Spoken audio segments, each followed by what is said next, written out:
Ever have one of those moments where your life feels like a movie? Until his wealthy parents ambushed me with a prenuptial agreement and an ultimatum. Sign it or the wedding is off. Let me know in the comments where you are watching from. We were comfortable but never wealthy. I graduated with honors in computer science from Northwestern, and immediately dove into the tech world with a hunger to succeed on my own terms. When he passed away during my senior year, he left me a surprising inheritance. His modest lifestyle had concealed smart investments over decades, resulting in a $7 million estate that came to me. I wanted to succeed or fail on my own merits, not because of what was in my bank account. I met Ethan at a charity gala benefiting educational programs for underprivileged children. Ethan was there because the Blackwoods always made appearances at important social functions. He stood out immediately, not just because of his tall frame and warm brown eyes, but because unlike the other trust fund attendees, he was genuinely engaged with the cause. When he asked for my number, I gave it without hesitation, despite knowing who his family was. Their law firm, Blackwood and Associates, represented half the corporate power players in the Midwest. Weekend hikes, cooking disasters in my kitchen, intellectual debates that sometimes lasted until sunrise, and a deep physical connection that made everything else fade away. It seemed unimportant in the face of what we were building together. He loved that I was passionate about my work and independent. When he took me home to meet his parents after 6 months, I caught the first glimpse of trouble. "Northwestern is a fine school," she said over dinner. He was the youngest of 3 children, and clearly accustomed to navigating his mother with practiced ease. His father was more direct but equally dismissive, speaking mainly to Ethan about people and events I knew nothing about, effectively excluding me from the conversation. Still, I was in love, and these were minor irritations compared to the joy Ethan brought to my life. The ring was his grandmother's, a tasteful emerald that suited my hand perfectly. Victoria had opinions about everything from the venue to the flowers. And while she never explicitly mentioned money, there was always the unspoken assumption that the Blackwoods would handle everything because clearly I could not afford the wedding that befitted their son. Ethan tried to mediate, sometimes standing firm on things that mattered to me, other times gently suggesting I compromise. I did more often than not because most of the details seemed trivial compared to the fact that I would be marrying the man I loved. When Victoria insisted on adding 50 of their family friends to the guest list, I agreed. When she dismissed my choice of wedding cake as quaint, and selected a 7-tier monstrosity from an exclusive patisserie, I let it go. The only thing I insisted on was my dress, a sleek modern design that made me feel beautiful and confident. As the wedding approached, I felt increasingly like a visitor in my own engagement, but I consoled myself with the knowledge that once we were married, Ethan and I would build our own life separate from the daily influence of his family. He had already agreed that we would live in the condo we had chosen together downtown, close to both our workplaces rather than in the Blackwood family neighborhood, as his mother had suggested. I had just confirmed the final details with the photographer when I received a call from Victoria inviting me to tea that afternoon. Looking back, I should have recognized the predatory sweetness in her voice, but I was operating on minimal sleep and maximum stress, and all I registered was the opportunity to perhaps finally connect with my future mother-in-law. The stone facade gleamed in the sunlight, and the circular driveway was immaculately maintained, not a pebble out of place. Victoria had mentioned nothing about him joining our tea. The housekeeper, Marta, answered the door with her usual reserved smile, and led me to the formal sitting room rather than the sunroom where Victoria typically took tea. Another warning sign I missed in the moment. Victoria and Richard were already seated, both dressed as if for a business meeting rather than a casual family gathering. Victoria wore a tailored navy suit that probably cost more than most people's monthly rent, while Richard was in one of his trademark charcoal gray power suits complete with cufflinks bearing the Blackwood family crest.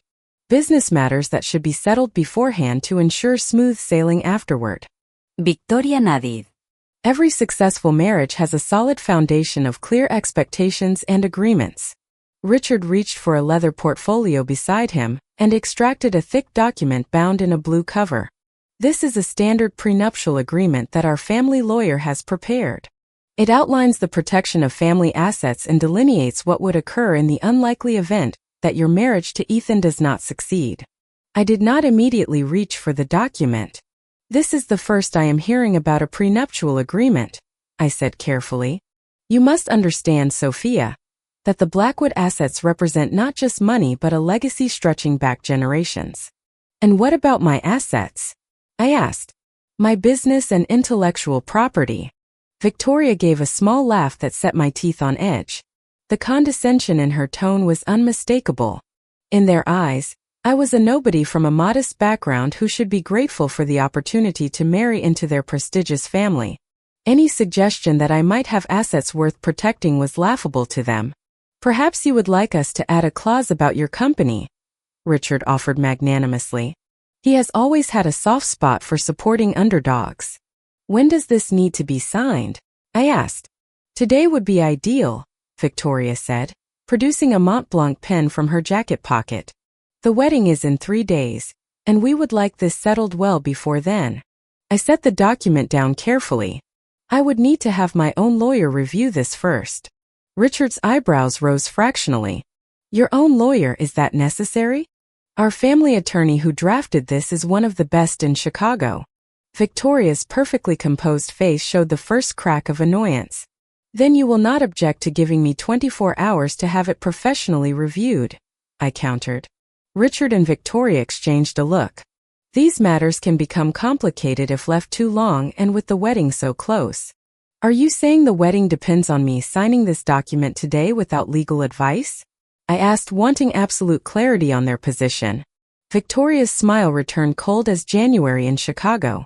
What we are saying, dear, is that the Blackwood family has certain non-negotiable expectations for anyone marrying into the family. Ethan understands this. That is the bottom line. I looked from Richard's impassive business face to Victoria's smugly confident expression. In their minds, I was a nobody, facing the choice between signing away my rights or losing the man I loved and humiliating myself with a cancelled wedding. They expected me to cave immediately. I will need to discuss this with Ethan.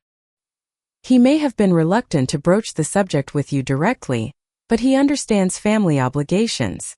That stung more than anything else they had said. The idea that Ethan knew about this ambush and had allowed it to happen made my chest constrict painfully. Nevertheless, I said, clutching the document perhaps a bit too tightly, I will need to speak with him before making any decisions. We will expect your signature or your decision to cancel the wedding. We truly hope you will make the sensible choice, Victoria added, not bothering to stand. As I walked out to my car, I heard Victoria's voice drifting from the open window of the sitting room. She will sign. Where else would she find a match like Ethan? Richard's low laugh in response was the final turn of the knife. The drive home was a blur. I had to pull over twice when the crying made it impossible to see the road clearly. I needed to process what had happened before I could talk to him. At a red light, memories flashed through my mind, like scenes from a movie I had somehow starred in without realizing. Victoria commenting on my practical choice of car when I drove it to their house for the first time. The Christmas dinner where Ethan's brother had asked if I would be keeping my little company, going after marriage as if it were a hobby rather than my passion and livelihood. I had ignored or excused all these moments, believing they were isolated incidents or misunderstandings. When I finally reached my apartment, I called the one person I knew would understand. They did what? Jenna's voice rose with indignation over the phone. 3 days before the wedding. Jenna had been my roommate in college and remained my closest friend. Either way, it does not look good for him, I replied. Either he knew and let them ambush me, or he has so little control in his relationship with them that they can threaten to cancel his wedding without his knowledge. What are you going to do about the prenup? Jenna's outrage mirrored my own. You know what you need to do, right? Call Harold first thing tomorrow. But first, I need to talk to Ethan. I need to understand where he stands in all this. Ethan, I prompted. I told them I would discuss it with you myself. So you did know about the prenup? I confirmed, my heart sinking.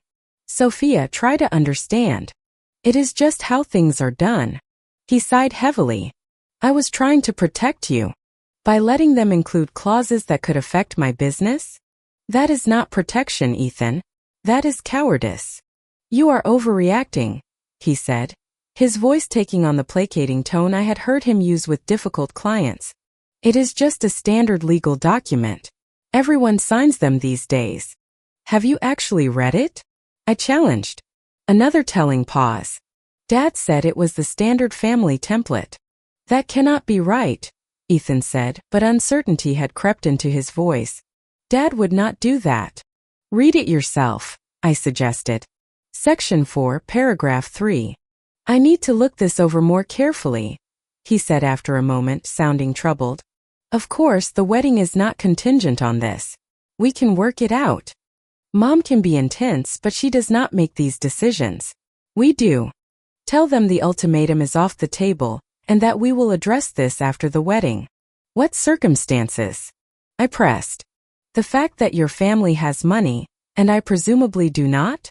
I finished for him, echoing the condescension I had heard in Victoria's voice. If it is just a piece of paper, why is it worth threatening to cancel our wedding over? I need some time to think, I said finally. That is not a fair choice, he protested. And what am I supposed to be in 3 days? I asked quietly. I sat in the silence of my apartment, the phone clutched in my hand, tears threatening again. Then I noticed the prenup still sitting on my coffee table, and something shifted inside me. Sadness gave way to determination. If the Blackwoods wanted to make this about money and power, perhaps it was time they learned I had both. I opened my laptop and pulled up my financial portfolio. Not Blackwood money perhaps, but substantial enough to change the dynamics of this conversation entirely.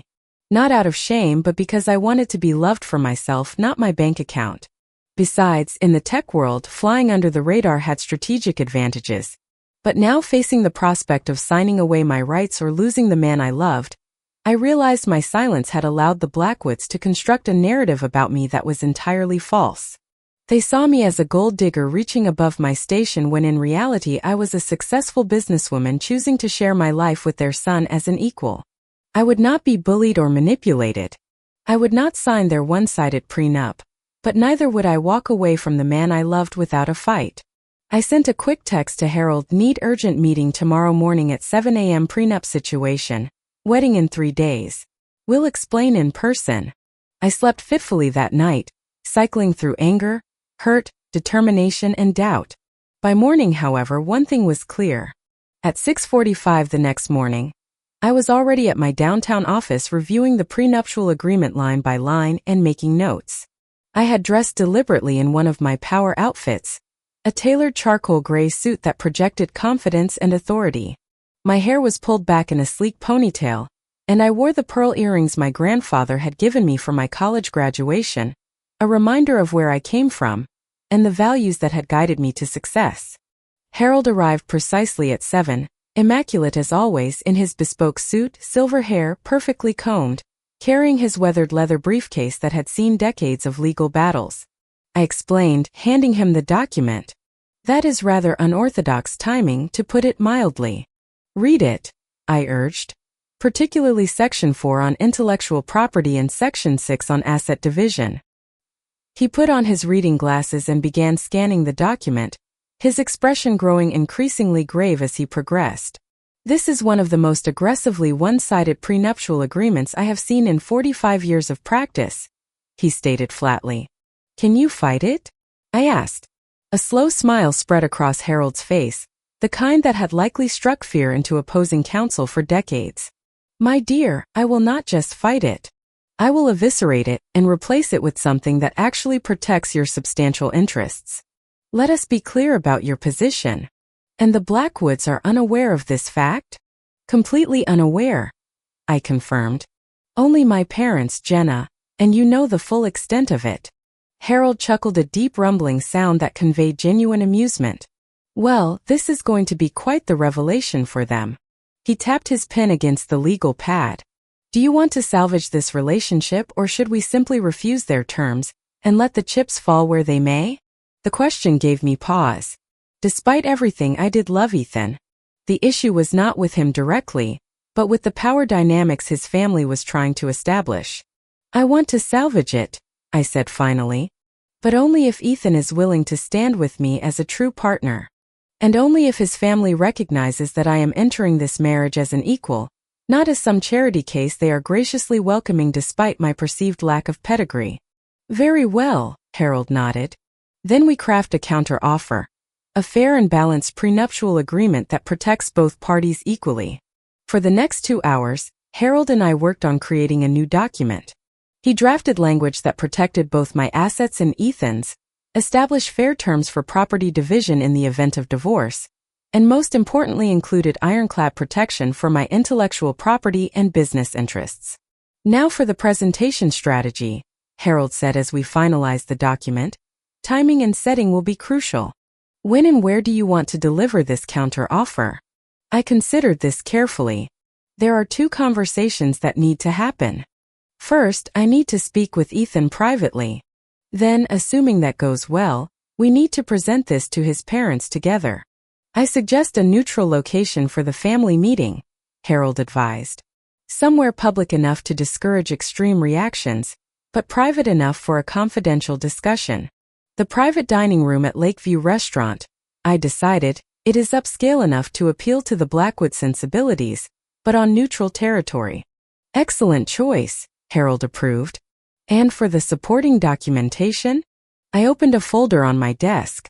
I have my complete financial portfolio here, including bank statements, investment accounts, and the most recent valuation of my company. Everything is updated and verified as of last month. Harold reviewed the documents, nodding in satisfaction. These will make your position abundantly clear. Now let us discuss your approach with Ethan. We spent another hour refining my strategy for both conversations. By the time Harold left at 10:30, I felt prepared and confident. I had a solid plan, a fair prenuptial agreement, and most importantly, the resolve to stand up for myself and the relationship I wanted.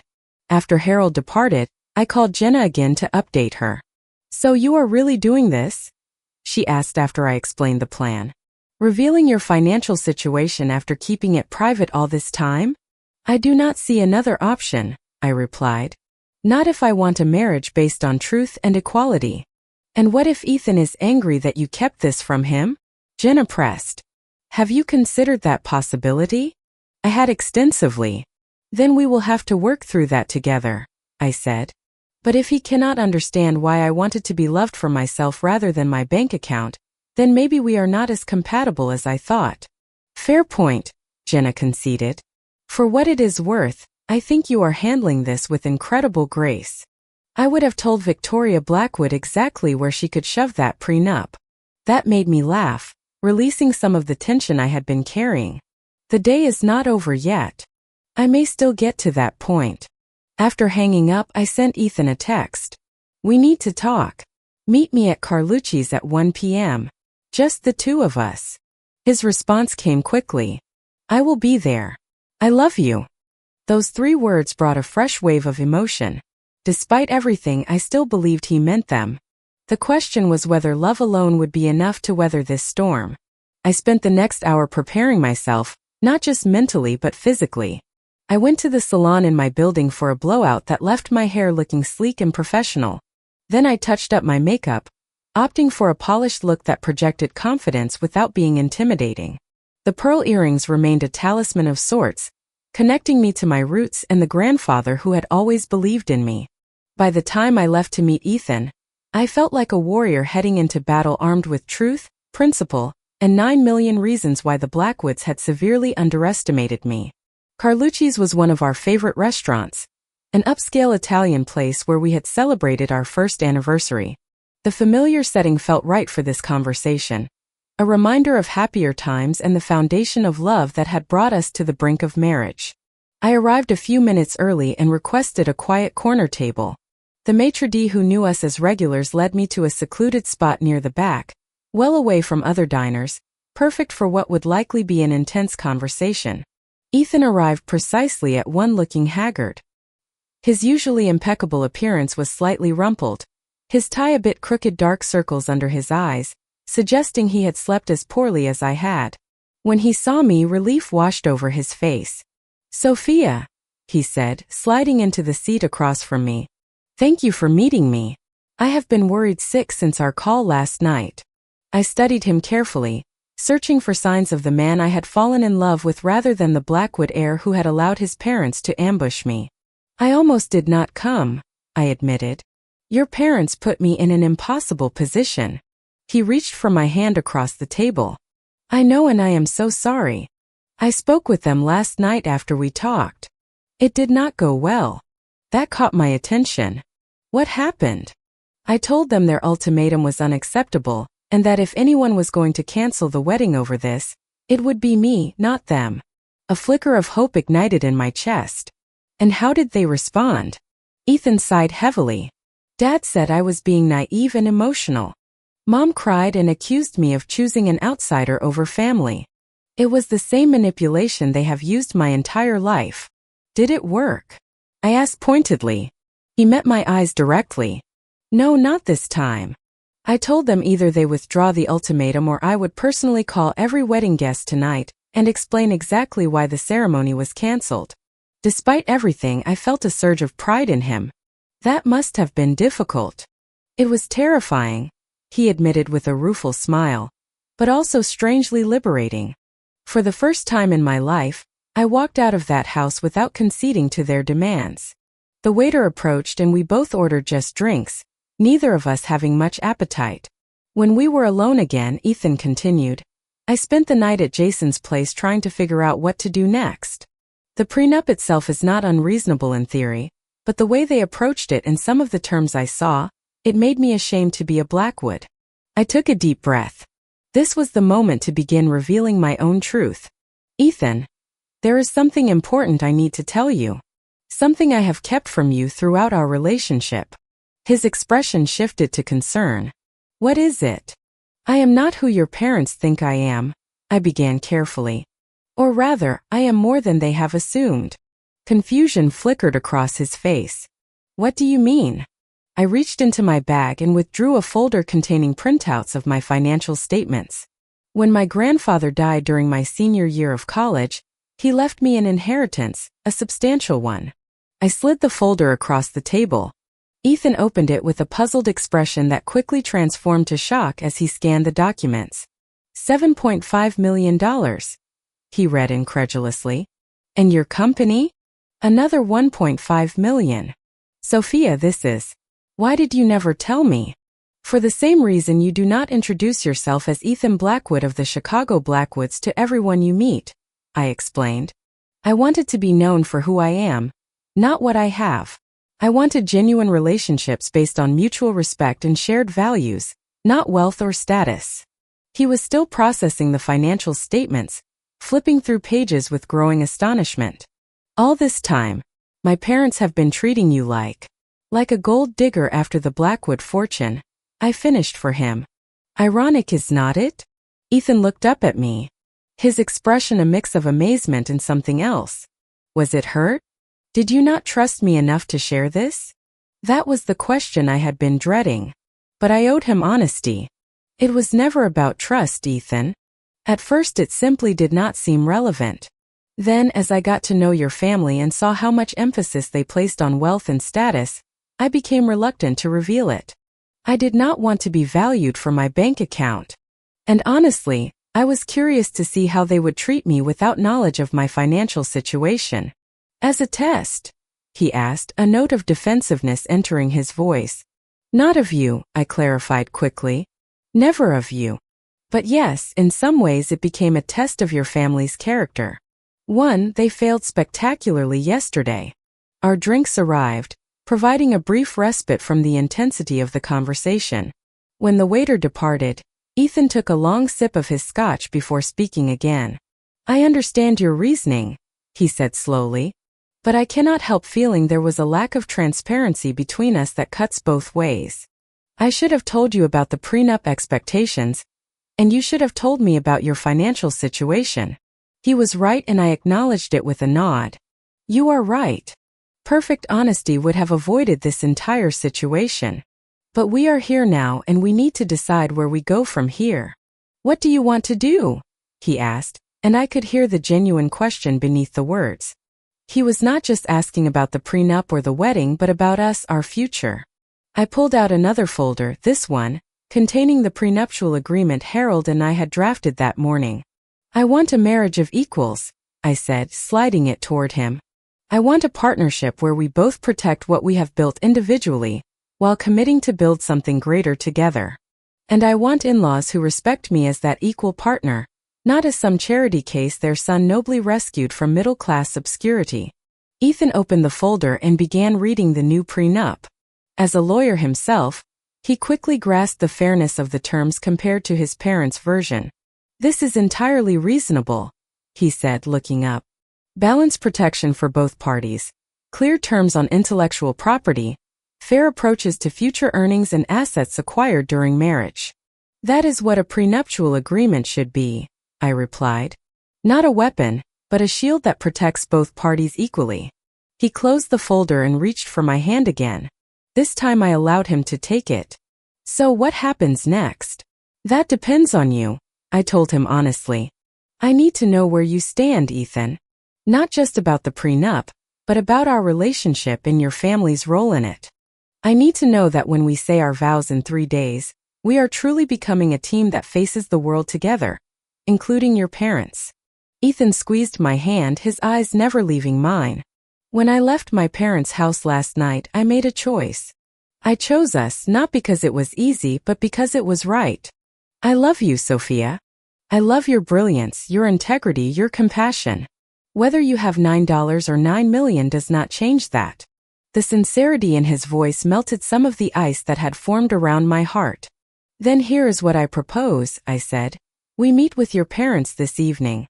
Together we present this new prenuptial agreement as non-negotiable. We make it clear that our marriage will be a partnership of equals, and that the dynamics between us and your family need to reflect that reality. They will not take it well, Ethan warned. Especially my mother. Probably not, I agreed. But how they react will tell us everything we need to know about the future of our relationship with them. He nodded slowly. You are right. It is time to establish boundaries that should have been set long ago. He raised his glass in a small toast, to facing the Blackwood Inquisition together. I clinked my glass against his together. As we finished our drinks and finalized our strategy for the evening confrontation, I felt a renewed sense of connection with Ethan. The deceptions between us, both his and mine, had been cleared away. Now we would face his family as a united front with honesty as our foundation and equality as our non-negotiable demand. I sent a quick text to Harold confirming that the first phase of our plan had succeeded. His response was typically succinct. Excellent.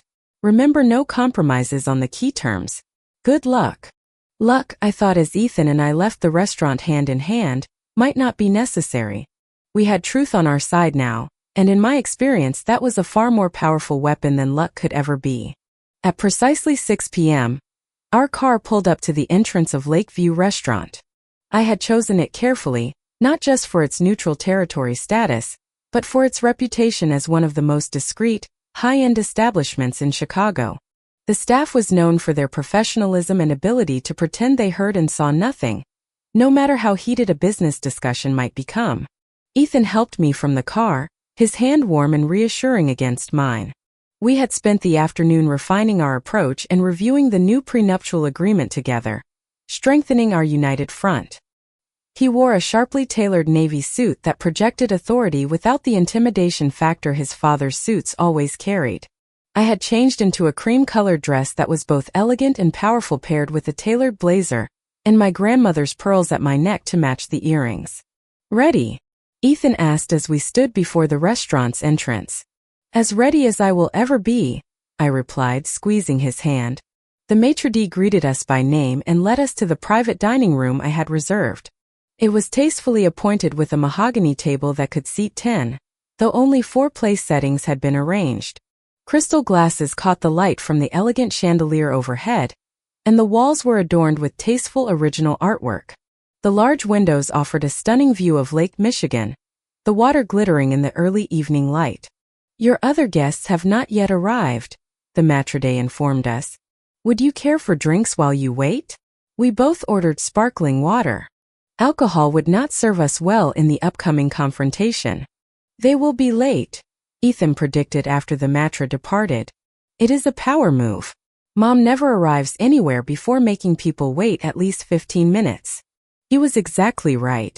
At 6:17, the door opened to admit Richard and Victoria Blackwood. Richard was in his element in a charcoal suit nearly identical to the one he had worn during our prenup ambush. Victoria had opted for a designer dress in deep burgundy that probably cost more than most people's monthly mortgage payments, accessorized with diamond earrings that caught the light with every slight movement of her head. "Ethan, darling," Victoria said, ignoring me completely as she air-kissed her son's cheeks. "What a charming venue. Though I am not entirely sure why we needed this formal setting for a simple signature." Richard nodded curtly in my direction. The barest acknowledgement of my existence. "I trust you have come to a sensible decision, Sophia. 9 a.m. has come and gone. But we are willing to be flexible given the circumstances. Please have a seat," I said, gesturing to the chairs across from where Ethan and I were already seated. "We have much to discuss." Something in my tone must have alerted Victoria that this would not be the simple capitulation she expected. Her eyes narrowed slightly as she took her seat, arranging herself with practiced elegance. "We have reviewed your prenuptial agreement," Ethan began, his voice steady and professional, "and found it unacceptable in both its approach and its terms." Richard's eyebrows shot up. "Unacceptable? It is the standard Blackwood family agreement. Your brother and sister both signed identical documents without this drama. They married people from backgrounds similar to ours," Ethan pointed out. "The power dynamics were entirely different." "Power dynamics," Victoria repeated with a dismissive wave of her manicured hand. "This is not some sociological experiment, Ethan. It is a simple legal protection that any prudent family would insist upon." I placed my leather portfolio on the table, opening it to reveal our counterproposal and supporting documents. "We agree that prudent legal protection makes sense," I said calmly, "which is why we have prepared an alternative prenuptial agreement that protects both parties equally." Richard's expression darkened. "That was not the arrangement. You were to sign our document, not present alternatives." "Plans change," I replied, meeting his gaze directly, "especially when new information comes to light." The waiter entered with our sparkling water and took Richard and Victoria's drink orders. The brief interruption did nothing to dissipate the tension that had settled over the table like a heavy cloud. When we were alone again, I slid the new prenuptial agreement across the table. "This document provides fair and balanced protection for both the Blackwood family assets and my own personal holdings." "Your holdings?" Victoria could not quite suppress a condescending smile. "Your little software company hardly requires the same level of protection as generations of Blackwood wealth." "You might be surprised," Ethan said, a hint of pride in his voice as he looked at me. I extracted the financial statements from my portfolio and placed them on top of the prenuptial agreement. "My current net worth is approximately $9 million, I stated matter-of-factly. $7.5 million in diversified investments from my grandfather's estate, and $1.5 million in the form of my company valuation from our last funding round." The shock that registered on both their faces was everything I had imagined and more. Richard recovered first his lawyer's mind, quickly recalibrating as he reached for the statements with barely concealed disbelief. "That is impossible," Victoria said, color rising in her cheeks. "You drive a 5-year-old Audi. Your parents are teachers." "I value financial responsibility over displays of wealth," I replied evenly. "And yes, my parents taught me the importance of education, hard work, and living within one's means. Lessons that have served me well." Richard was scanning the documents with growing consternation. "These appear legitimate," he admitted reluctantly. "Why keep this secret? Would you have treated me differently if you had known?" I countered. The flush deepening on Victoria's face was answer enough. "This changes the equation significantly," Richard said, lawyer mode fully engaged. "Now, we would need to review any alternative agreement carefully before proceeding." "Of course," I agreed. "That is only fair, just as it would have been fair to give me time to review your original document with my attorney." "What did he do?" "He invested wisely over a lifetime of modest living," I explained. "Not unlike the first Blackwood who built your family fortune, I imagine." Mom, Dad, the issue here is not just the prenup itself, but how this entire situation has been handled. We thought it best to resolve it efficiently, Richard defended, though with notably less conviction than before. That is not efficiency. It is coercion. Surely you understand that.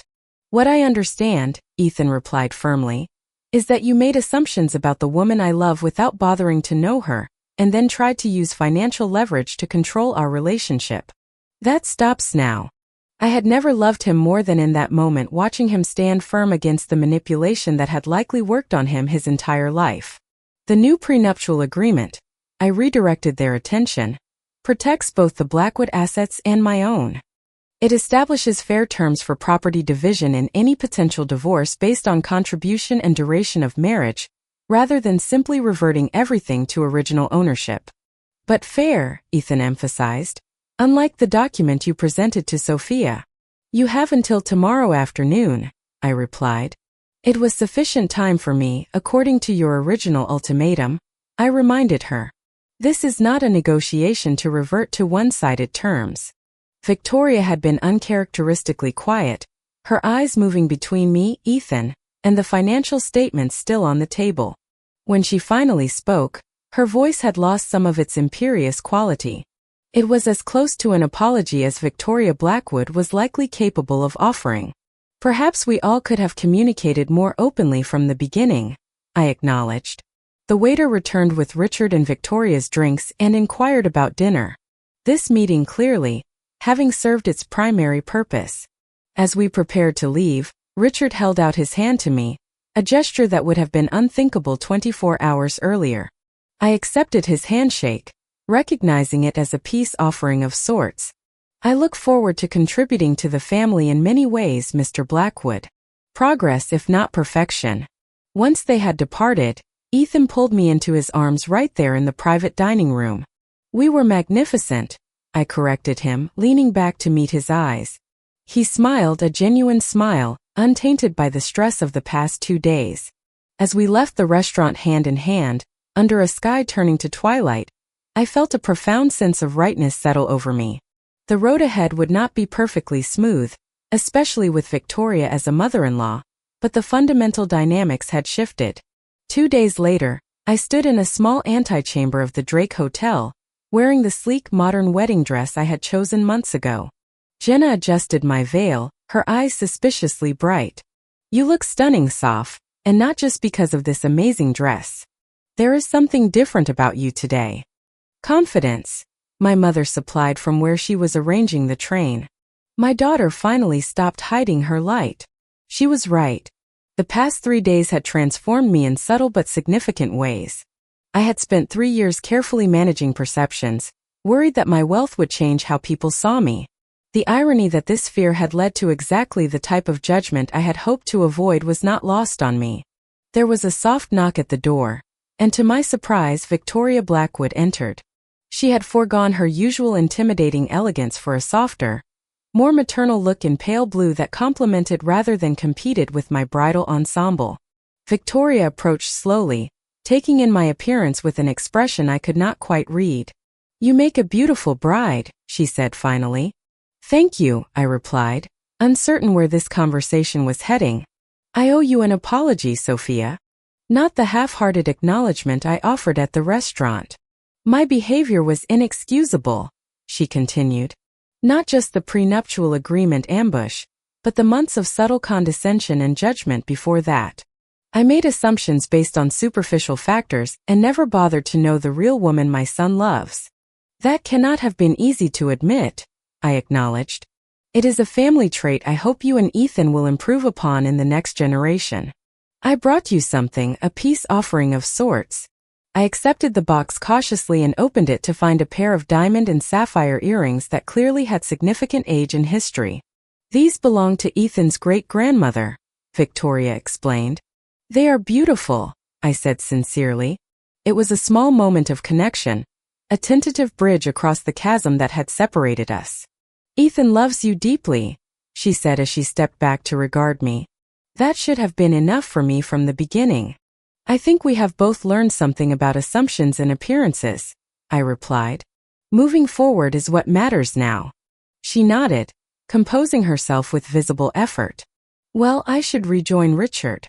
After she left, I studied my reflection in the mirror, the sapphire earrings catching the light when I turned my head. They represented something important, a recognition that I was not just marrying Ethan, but joining a lineage of strong women who had shaped the Blackwood destiny in their own ways. My father arrived minutes later, his eyes growing misty when he saw me. "My brilliant girl," he said, embracing me carefully to avoid disturbing my dress. "More than ready," I assured him. The ceremony was everything I had hoped for, intimate, despite the 200 guests in attendance. Our vows were traditional but spoken with a depth of meaning that moved many to tears, including surprisingly Victoria. At the reception, I noticed subtle shifts in how the Blackwood family and friends interacted with me. Gone was the condescension, replaced by genuine interest and respect. Victoria made a point of seating me next to her oldest friend, a federal judge whose approval clearly mattered to her. "Amazing what $9 million can do for one's social standing," he murmured in my ear as we shared our first dance. "It is not about the money," I replied. "Perhaps a bit of both," he acknowledged with a smile. "Either way, I have never been prouder to call you my wife." For 2 weeks we were simply Ethan and Sophia, two people in love, exploring whitewashed villages and crystal blue waters.